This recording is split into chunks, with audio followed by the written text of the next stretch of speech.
completo na paz de Cristo.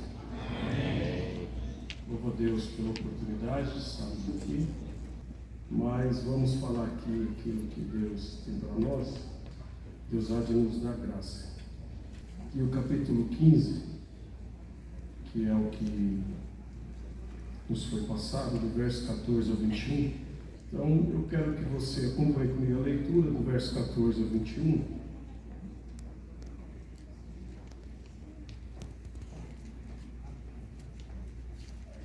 Está escrito assim: E certo estou, meus irmãos, sim, eu mesmo, a vosso respeito, de que estáis possuídos de bondade, cheios de todo conhecimento, aptos para vos admoestardes uns aos outros. Entretanto vos escrevi em parte, mais ousadamente, como para vos trazer isto de novo à memória, por causa da graça que me foi outorgada por Deus, para que eu seja ministro de Cristo Jesus entre os gentios, no sagrado encargo de anunciar o Evangelho de Deus, de modo que a oferta deles seja aceitável uma vez santificada pelo Espírito Santo.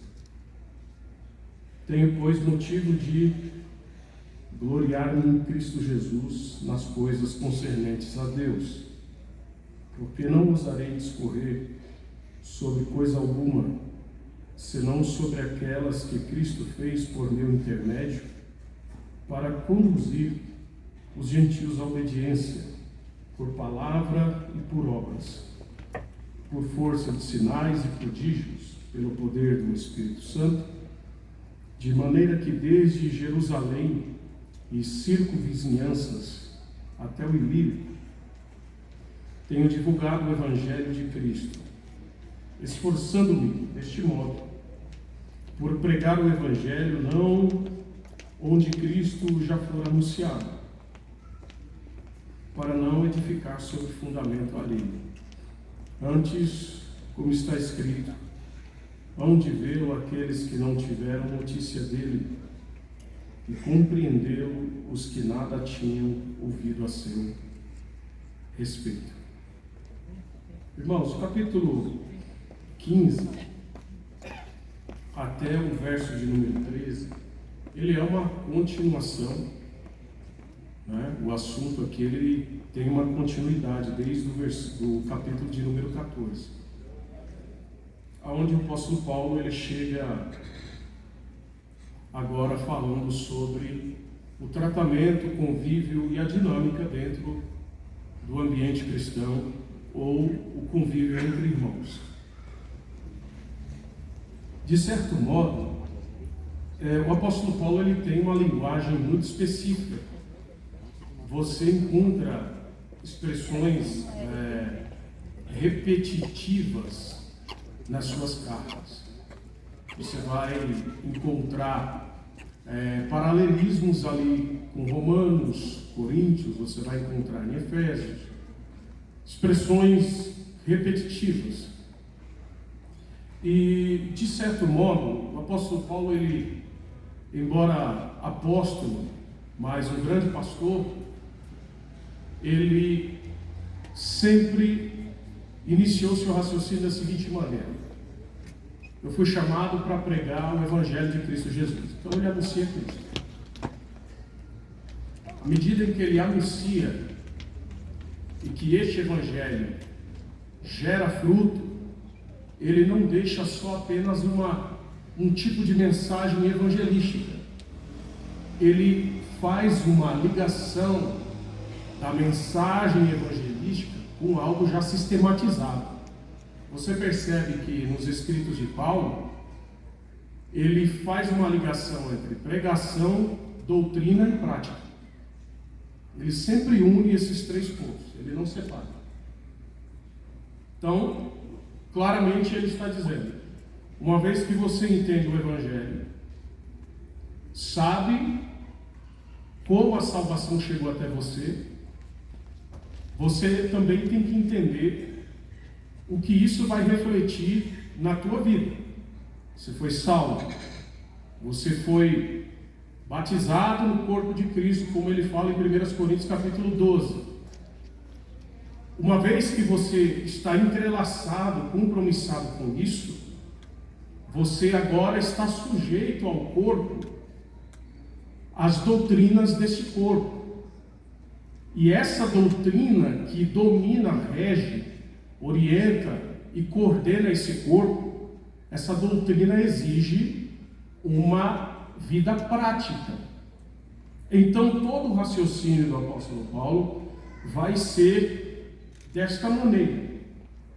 Ele trata desde o primeiro capítulo de Romanos até o capítulo de número 15, porque o 16 é uma saudação, mas ele vem, de certa forma, tratando sobre os pilares do entendimento geral, teológico, a respeito da revelação de Deus. Nós vamos encontrar em Romanos os aspectos da criação, da queda, da redenção e da consumação. Então, a mensagem ela é muito bem ligada, ela é muito bem estruturada. No capítulo 1, ele fala sobre o seu desejo de estar com os irmãos. Ele não conhecia a igreja, ele queria estar com eles. E no capítulo 15, ele repete, ele reforça o que ele disse no começo da carta, dizendo que ele queria conhecer os irmãos. No capítulo 1, versículo 10, ele diz que queria conhecer a igreja. No versículo 11, tendo a oportunidade de conhecer os irmãos, ele queria, quem sabe, de repente, comunicar algum dom. No verso de número 12, ele se deixaria pelo Espírito Santo ser usado para consolar alguém e também ser consolado. Ter uma dinâmica mútua na congregação. E no verso 15, ele não perde a oportunidade, sempre como um grande doutrinador, ele sempre queria levar adiante o pensamento doutrinário, prático, sistematizado do Evangelho. No verso 15, ele ainda diz que queria anunciar o Evangelho, mas parece até algo sem sentido, anunciar o Evangelho a uma igreja. Aí eu me recordo do que Lutero uma vez disse: eu tenho que pregar o Evangelho para mim todo dia quando eu levanto, porque o danado do velho homem dá um jeito de esquecer todo dia. Tem um livro, eu até indico aos irmãos, quem não conhece, acredito que os irmãos que leem bastante aqui conhecem, é o testemunho do missionário John Nelson Hyde. Ele foi para a Índia, ganhou mais de 100 mil indianos para Jesus. Esse homem morreu porque simplesmente seu coração pulou do lado esquerdo para o lado direito, de tanto orar.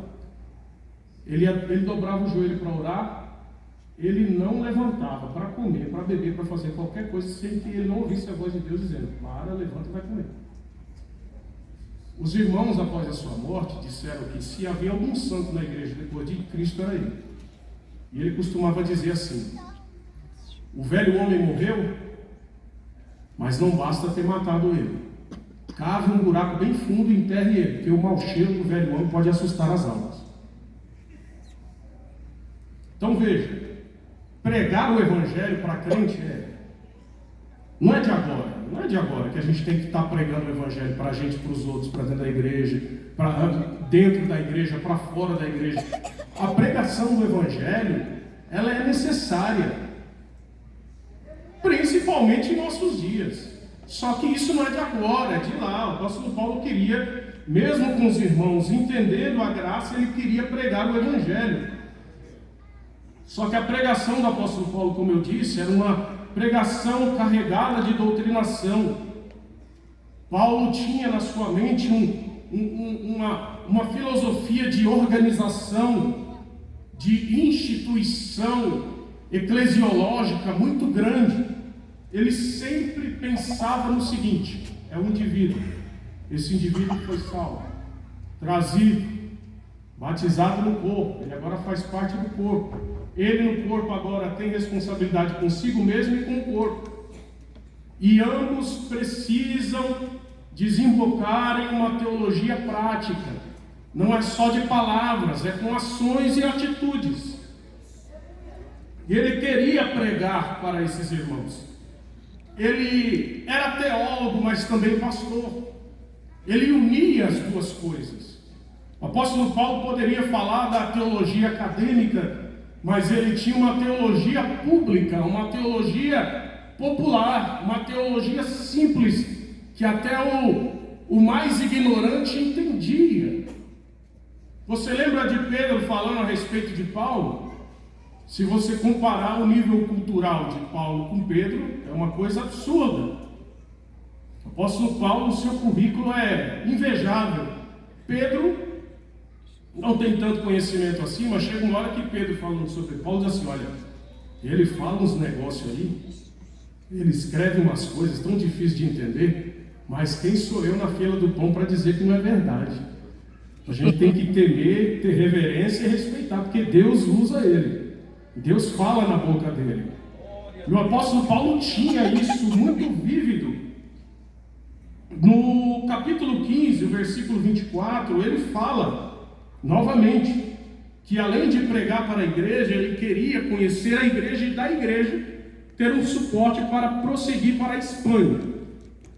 Mas no verso 22 em diante, já é responsabilidade do nosso amigo pastor Lucas Criado. Mas veja, a ideia do apóstolo Paulo era o indivíduo no corpo, o corpo, teologia prática, amor, comunhão, unanimidade. A igreja formada, ele partia fisicamente, mas o seu pensamento sempre estava na igreja. E a proposta dele era fazer uma ligação entre essas igrejas. Veja, o apóstolo Paulo, ele tinha essa coisa de juntar, irmão, diferente de muitos. Ele não tinha esse negócio de dividir, de separar, uns lá, outros aqui, não. Ele queria tudo em todos e todos em tudo. Ele queria reunir as igrejas.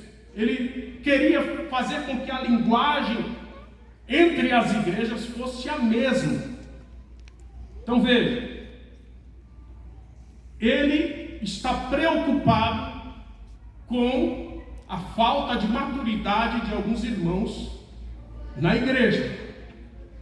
Porque o capítulo 14 até o versículo de número 13 do capítulo 15 é o mesmo assunto. Do 14 em diante muda-se o sentido do texto.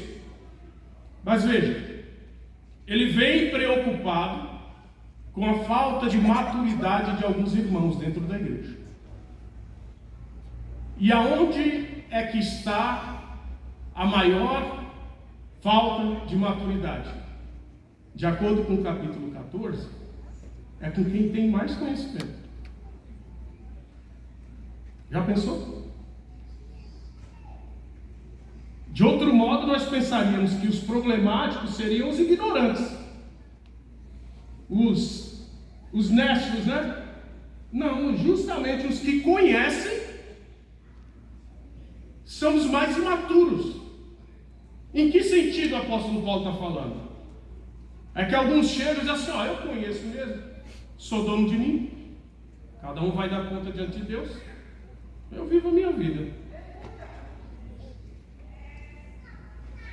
E aí vem aquilo que constantemente aqui é dito, o pastor Marco enfatiza: o mau uso da liberdade. Porque conhece muito, aí pisa. Porque conhece muito, ultraja. Porque conhece muito, humilha. Porque conhece muito, debocha. Mas não é assim. Isso vai resultar até na comida, irmão. Os mais instruídos estavam usando até a comida para humilhar os outros. A mesa, que deveria ser o lugar de comunhão, está sendo o lugar para ferir. E do capítulo 14 até o capítulo de número 15, verso 13, ele não tem dó. Aí ele fala mesmo. Ele fala: vai servir de motivo de escândalo para abater a fé do outro?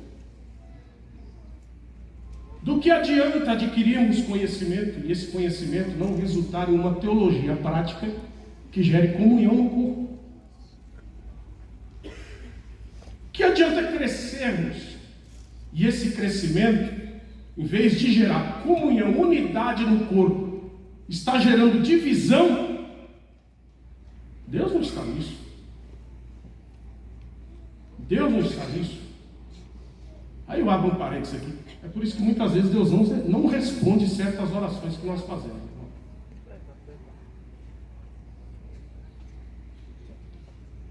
É por isso que Deus não responde certas orações que a gente faz. Parece ser coisa boba, né? Parece ser pequeno. Parece. De repente para nós, que nós temos de repente uma caminhada mais longa, um tempo de experiência dentro da igreja muito grande. Agora, e o novo na fé? E o imaturo? E aquele que ainda não teve tempo de estruturar as suas bases no Evangelho? Em todos os sentidos, financeiramente, intelectualmente, até espiritualmente. Se você vai dar uma olhada nos escritos de Paulo em Corinto, lá na igreja de Corinto, lá, os irmãos estão uns se achando melhores do que os outros, porque uns profetizam, porque uns têm visão, outros têm revelação, e isso é motivo de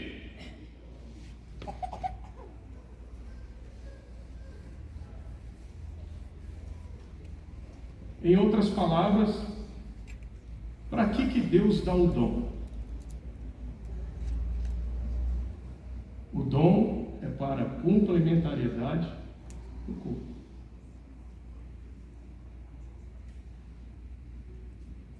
Em outro sentido, Deus me dá para que eu use. Mas eu, ao invés de abrir caminho, eu estou represando.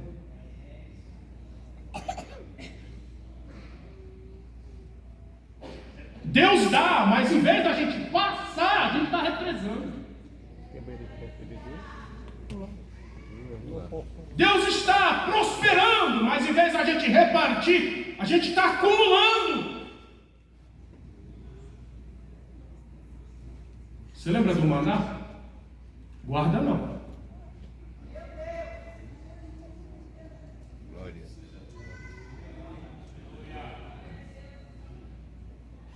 Lembra do maná? Guarda aí. Vai olhar no outro dia como é que está. Tenta comer. Deus está dando, irmão, abre a mão. Porque o lugar de onde veio tem mais. A fonte não acaba. Aleluia! Glória a Deus. Não acaba. Não acaba. E veja. O resumo da carta, do capítulo 1 até o capítulo de número 3, é a queda. Pecado universal. É como se o apóstolo Paulo estivesse fazendo o anúncio, está falando com a igreja. É como se ele estivesse dizendo: eu vou refrescar a memória de vocês. Deus criou tudo perfeito, mas o homem decidiu, se revoltou. Preferiu adorar a criatura no lugar do Criador. Aí Deus os abandonou. Uma vez que Deus os abandonou, é ladeira abaixo. No capítulo 4, nós vamos encontrar o início do processo do resgate. A figura de Abraão, justificado pela fé. No capítulo 5, o resultado dessa justificação. Dá uma olhada no capítulo 5, versículo 1. Justificados, pois, mediante a fé, temos paz com Deus por meio de nosso Senhor Jesus Cristo. Veja, só é possível ter paz com Deus mediante a justificação. Eu posso ter paz com todo mundo. Se eu não tiver paz com Deus, nada feito. Mas se eu tiver paz com Deus, o mundo pode estar em guerra. Estou resolvido. Outra coisa, quem vive em paz com Deus tem paz consigo mesmo. E quem tem paz consigo mesmo consegue ter paz com outros. Gente que não tem paz com o outro é porque ele está mal resolvido entre ele mesmo e Deus. Então, se Deus me dá paz, eu tenho paz. A paz que excede todo entendimento, essa paz emana, essa paz exala, essa paz brota, essa paz ela aparece, ela contagia.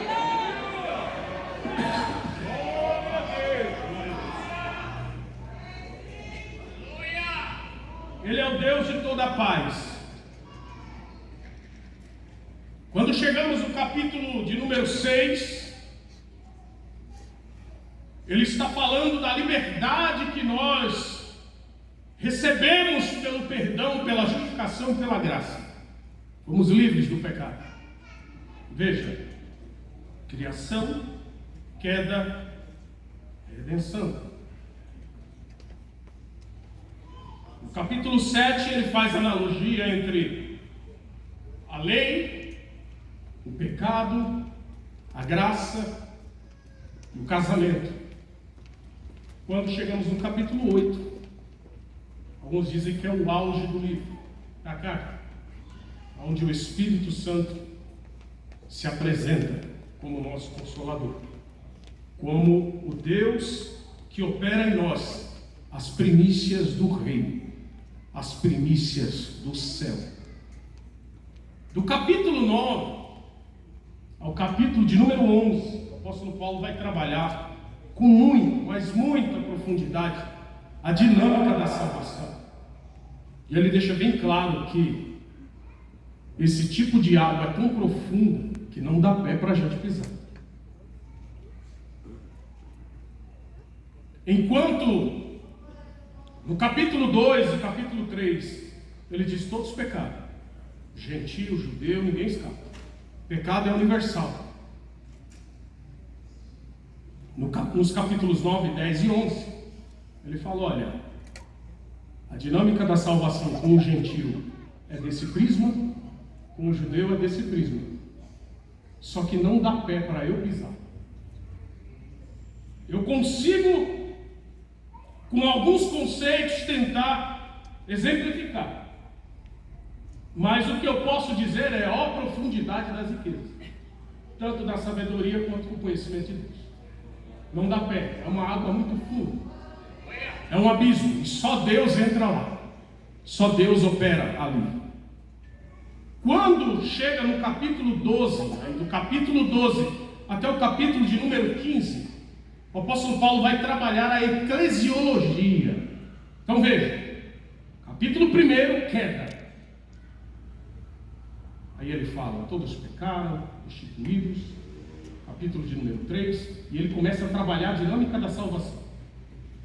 Criação, queda, salvação, redenção. Veja que ele vem trazendo o raciocínio e o conceito do cristianismo para o corpo. Queda, salvação, e ele vem conduzindo desde Abraão e vem trazendo. Capítulo 8, nenhuma condenação lá para os que estão em Cristo Jesus. E ele vai aproximando, vai colocando todo mundo no corpo, vai ajuntando todo mundo. Quando chega no 12, que está todo mundo junto, ele: rogo-vos, pois, irmãos. Já que está todo mundo aí dentro, já entenderam a dinâmica da salvação desde lá de trás, estão todos unidos no corpo. Rogo-vos, pois, irmãos,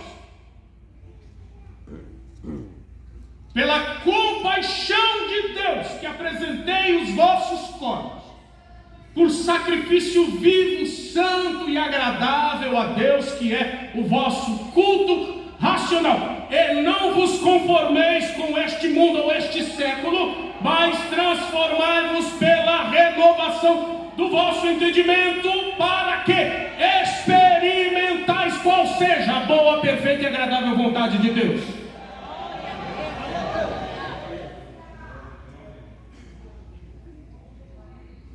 Eu estou conseguindo me fazer entender? Então veja, ele veio trabalhando a dinâmica da salvação, resultando em um ajuntamento. Capítulo 12 já é o conceito de corpo, eclesiologia. Depois que todos estão ali, convoca todos a adorarem a Deus de maneira verdadeira, de maneira genuína, de maneira autêntica.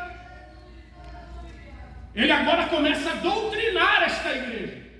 Capítulo 13 fala sobre os deveres civis. Fala sobre ninguém dever nada a ninguém, exceto o amor. E agora ele chega no 14, porque ele precisa tratar de melindres aqui nesta igreja, porque tem gentios e judeus. E aí fica aquela coisa. Judeu, aqui o mestre aqui no assunto, mas tem aquele ditado que o judeu dizia, né? Quando Jesus está sentado com a samaritana, aquele pensamento: graças a Deus que eu não nasci samaritano, não nasci mulher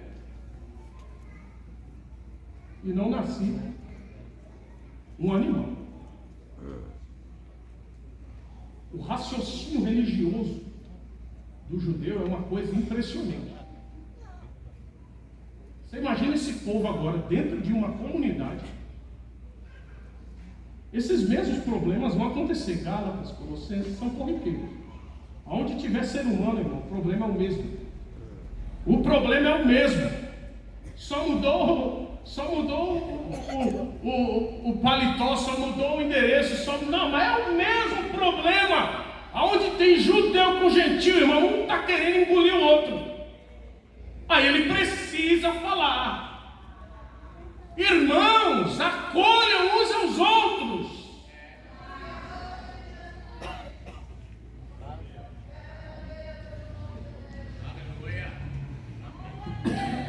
Não tem segredo. Acolham uns aos outros. Por que devemos acolher uns aos outros se eu tenho maturidade? Já tenho tanta experiência de fé, por que eu tenho que ficar desacelerando o passo para esperar o mais fraco? Por quê? Eu já jejuei tanto, eu já orei tanto, já estudei tanta teologia, já me formei, tenho tanto conhecimento, por que eu tenho que ficar diminuindo o conceito para ver se o novo que chegou agora entenda? É isso mesmo, irmão. Sabe por quê? Porque o Senhor da causa, o maior de todos, Ele deu exemplo. Ele deu exemplo. Aquele que estava sentado no trono de glória, não tinha nada a ver com a gente. Sabe o que ele estava fazendo? Em João capítulo 13, lavando, tirando poeira do meio dos dedos dos discípulos assentados na mesa. Aleluia.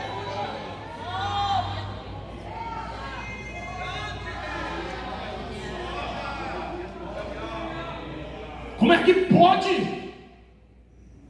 Eu não vou servir. Então está no lugar errado. Vou dividir, não, está no lugar errado. Tenho paciência, não, está no lugar errado. Sou bom demais, está no lugar errado.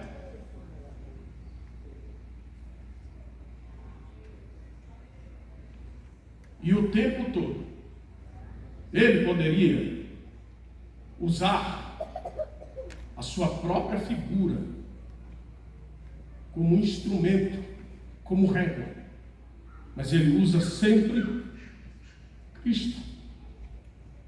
Cristo. Cristo. Cristo. Cristo. Calvino um dia disse: tudo de ruim em mim sou eu mesmo. E se tiver alguma coisa boa, é Cristo. Aleluia. Tudo fora de Cristo não se passa, por mais belo e bonito que seja, não se passa de pecado glorioso. Ele começa o capítulo 15 dizendo assim: nós que somos fortes devemos suportar as debilidades dos fracos e não agradarmos a nós mesmos. Portanto, cada um de nós agrade ao próximo no que é bom para a edificação. Isso significa que na complementariedade do corpo tem coisas, olha isso aqui, que não é Deus que vai operar na vida do irmão. Olha aí, ó. Sou eu que vou colar do lado dele. Fala assim, ó, o que te falta eu tenho, e o que me falta tu tem. Vou falar de novo, sabe por que isso dói? Ah, meu irmão, quer ver um símbolo interessante de igreja? Pensa numa nevasca e um monte de porco espinho precisando sobreviver à nevasca. Ou se junta todo mundo e um suporta o espinho do outro, ou vai morrer tudo congelado. Então, irmão, tem que passar por cima do orgulho, tem que passar por cima do ego, tem que passar por cima dos milímetros, e tem que se ajudar, irmão, porque tem coisa que eu não tenho, Deus te deu, e eu preciso de ti para ser edificado. Tem coisa que você não tem, Deus me deu, e estamos aqui para nos servirmos.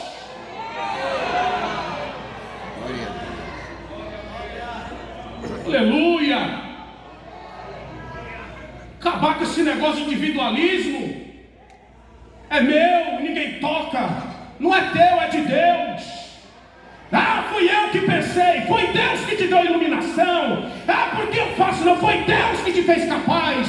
Porque se Ele não tivesse te salvado, teu nome não estaria no livro da vida. Você não estaria aqui salvo. Apesar dos pesares, você não estaria aqui. Seja pelo menos grato, honrando a Deus, servindo aquele que está do teu lado. Eu sei que é difícil, tem hora que olha atravessado, tem hora que eu piso no calo dele, porque eu também não sou santo, ninguém tem auréola aqui, mas há um Espírito sobre nós, o Espírito do aperfeiçoamento, que trabalha no corpo, trabalha na igreja, trabalha da porta ao púlpito, do púlpito à porta, e ele aperfeiçoa o corpo. Aleluia. Deixa o menino pregar.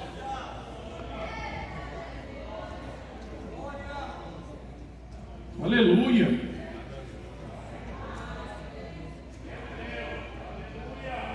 Aí ele fala o verso 3: porque também Cristo não se agradou a si mesmo. O que foi que Jesus disse? Eu vim fazer minha vontade.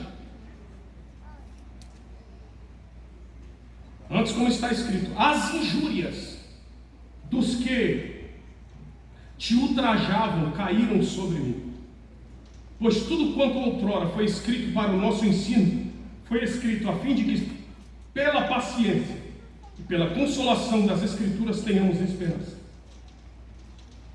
Ele vai falar de acolhimento. Quando chega no verso 13, ele diz assim: e o Deus da esperança vos encha de todo o gozo e paz no vosso crer, para que sejais ricos de esperança no poder do Espírito Santo. O que isso quer dizer? Se o crer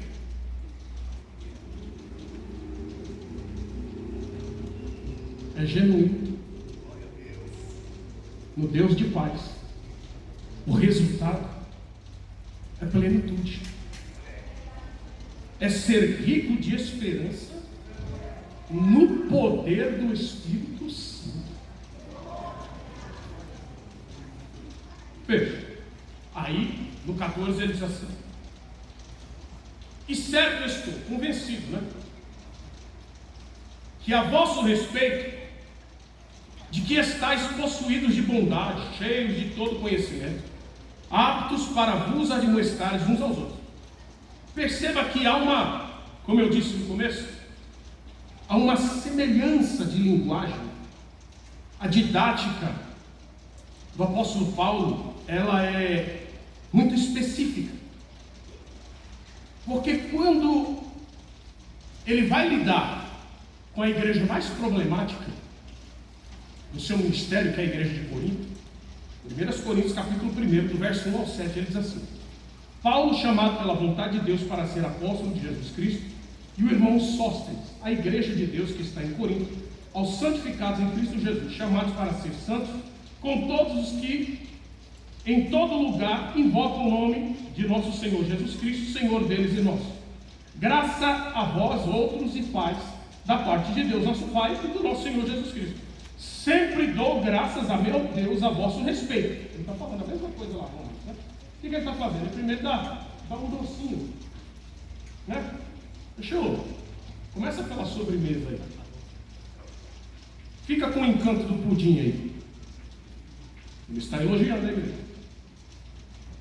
Porque em tudo fostes enriquecidos nele, em toda palavra, em todo conhecimento, assim como o testemunho de Cristo tem sido confirmado em vós, de maneira que não vos falte nenhum dom, aguardando vós a revelação de nosso Senhor Jesus Cristo. E o que é que ele está falando no 14 lá? E certo estou, meus irmãos, sim, eu mesmo, estou convencido, a vosso respeito, nunca pisou lá, de que estáis possuídos de bondade, cheios de todo conhecimento, aptos para vos admoestares uns aos outros. O que isso quer dizer? Ele, como apóstolo, pastor, a visão espiritual, a percepção, sabedoria do céu. Acho que ele não sabia que tinha problemas na igreja? Sabia. Só que nem tudo que a gente sabe não precisa dizer. Nem tudo que a gente viu a gente precisa apontar.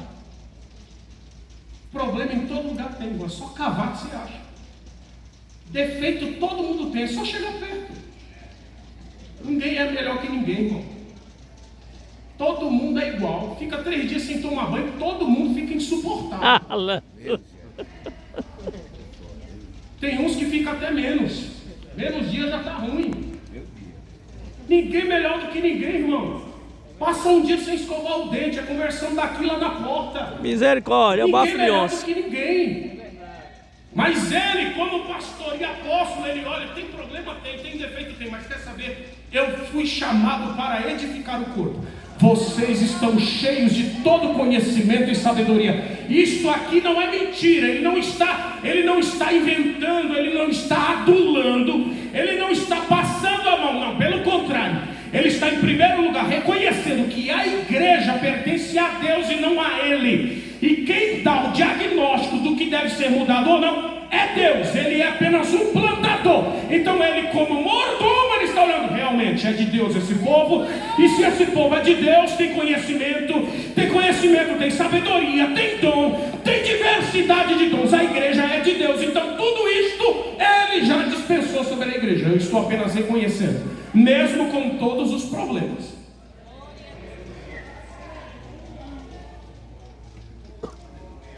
Ele está fazendo isso. E outra coisa, por que do capítulo 14 até verso 13 do capítulo 15 ele fala de unidade, de tolerar, ele fala de suportar? Por quê? Ele diz que a responsabilidade de admoestação não é só pastoral, ela é coletiva. Porque vai ter lugar que eu, como ministro, não estarei. Vai ter lugar que o pastor não estará. E ai daquele membro, se ele não tiver com a vida espiritual dele em dia, para servir de instrumento de admoestação para quem precisa. Nós temos que pedir graça a Deus, para Deus abrir os olhos dessa geração. Porque parece que só quem tem unção é presbítero, pastor, evangelista, missionário.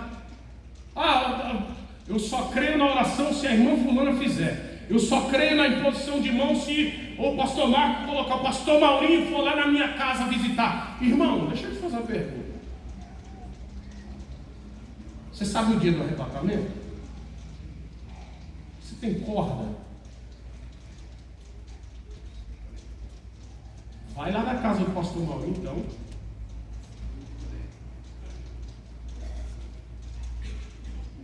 Amarra uma corda, porque se ele subir e tu não estiver pronto, Quem sabe você consegue uma carona. O negócio é esse, irmão. Amar no amor do outro. Ter fé na fé do outro. Então quer dizer que se o fulano pular no abismo, você pula também. Aí eu me desviei porque fulano gerou um escândalo para o evangelho. Ele e Deus. E você? Ah, não estou muito bem não, porque eu fiquei sabendo que Beltrano, que fulano, que não sei o que, não sei o que. Ah, que tá papá, irmão. Está na hora de amadurecer, meu irmão. Glória a Deus. E você é instrumento para admoestar os outros. Isso é Bíblia. Verso 15. Eu já estou indo para o fim. Acaba não, rapaz. Doido, é? Entretanto vos escrevi em parte, mais ousadamente, como para vos trazer isso de novo à memória, por causa da graça que me foi otorgada. Ele está falando de memória. Se ele está falando de memória, é preciso dizer de novo. Você quer ver um lugar onde mais se fala da mesma coisa o tempo todo? É a igreja.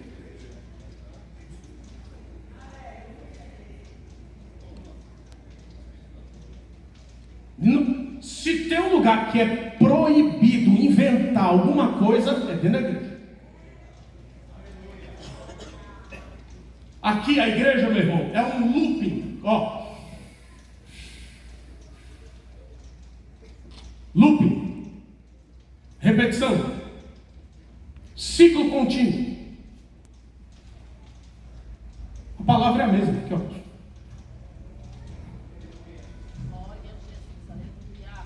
Ah, eu já ouvi de novo. Ah, eu já cantei, canta de novo. Eu já senti, sente de novo.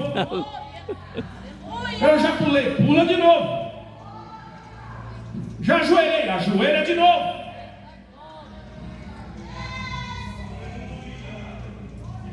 Ou você está achando que no céu vai ser novidade? Deixa eu fazer um exercício rapidinho aqui com você. No ano que morreu o rei Uzias,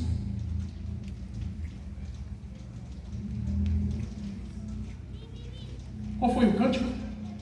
Santo, santo, santo. Peraí, eu não tenho memória igual a irmã Adriana, alguns pastores.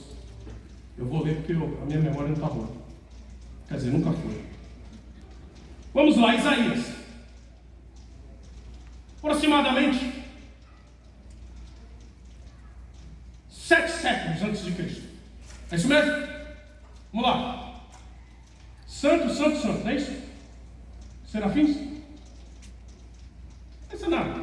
Os livros não estão em ordem cronológica. Mas vamos pensar aqui. Isaías, Jeremias, Lamentações, Ezequiel, Daniel, Oséias, Joel, Amós, Obadias, Jonas, Miqueias, Naum, Abacuque, Sofonias, Ageu, Zacarias, Malaquias, Mateus, Marcos, Lucas, João, Atos, Romanos, 1 e 2 Coríntios, Gálatas, Efésios, Filipenses, Colossenses, 1 e 2 Tessalonicenses, Timóteo 1, 2, Tito, Filemão, Hebreus, Tiago, 1 e 2 de Pedro, 1 e 2 e 3 de João, Judas e Apocalipse. João, o último evangelista, o último apóstolo vivo na ilha de Pátimos, quase 800 anos depois de Isaías, ele abre os olhos e vê quem no céu? 800 anos depois, o que é que os anjos estão cantando no céu? Um hino novo? Não, é santo, santo, santo. Não muda. Isaías morreu, subiu, está cantando santo. Jeremias morreu, subiu, está cantando santo. Os profetas morreram, subiram, estão cantando santo. Os apóstolos morreram, subiram, estão cantando santo. Ei, nós vamos chegar no céu, não vamos mudar o coro, não. Nós vamos entrar na fila e repetir o coro. Santo, santo, santo. Aleluia. Então a igreja, que é um lugar que tudo se repete, é só um ensaio para o que vai ser lá em cima. Meu Deus, Vamos coisa lá. linda. Verso 17: Tenho, pois, motivo de gloriar-me em Cristo Jesus nas coisas concernentes a Deus. Olha só, ele sempre sai de cena, longe de mim. Esse era o pensamento: me autoglorificar. Se tiver me senti realizado na cruz de Jesus. Aí ele fala: porque não ousarei discorrer sobre coisa alguma, senão sobre aquelas que Cristo, por meu intermédio, fez, para conduzir gentios à obediência, primeiro por palavras e por obras. Primeiro, ele se sentia feliz em ter a sensação de que foi usado. Que sentido mais pejorativo? É horrível quando a gente se sente usado por alguém, né? Eu fui usado. Só que nesse aspecto aqui, se eu tiver que me alegrar, me gloriar, são nas coisas concernentes a Deus por Jesus Cristo, que operou por meu intermédio. Para quê? Para conduzir gentios à obediência. Duas coisas que ele repete escrevendo a Timóteo. Ele fala assim: por palavra e obra. Se você observar 2 Timóteo, vou encerrar agora, capítulo 3, verso 10, o apóstolo Paulo diz assim: tu, porém, tens seguido de perto meu ensino, vírgula, procedimento. O que Paulo falou aos irmãos de Roma e também falou a Timóteo. A minha palavra foi uma coisa e as atitudes acompanharam. Eu não falei uma coisa e fiz outra.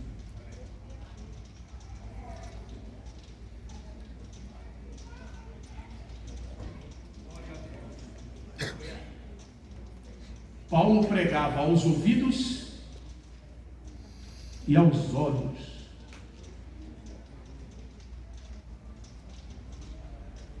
E ele encerra: foi tão real e vívido isso, que ele disse que isso resultou em força de sinais, prodígios, pelo poder do Espírito Santo, de maneira que desde Jerusalém, circunvizinhanças, até o Ilírio, ele já tinha divulgado o Evangelho de Cristo, esforçando-me deste modo por pregar o Evangelho, não onde Cristo já for anunciado, para não edificar sobre fundamento alheio. Paulo está dizendo assim: olha, onde ninguém foi, eu vou. Quero entrar em quebra de braço com ninguém, não. Aonde ninguém foi lá, vamos lá, vamos falar de Jesus. Ah, ninguém quer? Eu vou lá, vamos lá. Ah, isso aqui ninguém quer. Não aparece tanto. Dá. Tem aquela função ali. Mas não tem nome, não tem crachá. Me dá.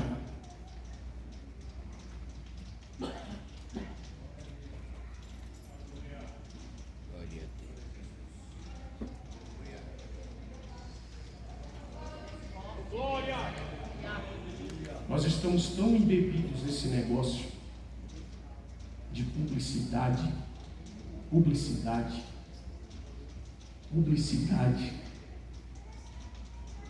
Estamos tão preocupados em sermos politicamente corretos, estamos ficando biblicamente esquizofrênicos. Essa é a verdade. Porque os valores bíblicos estão sendo trocados em nome da publicidade, em nome da autopromoção.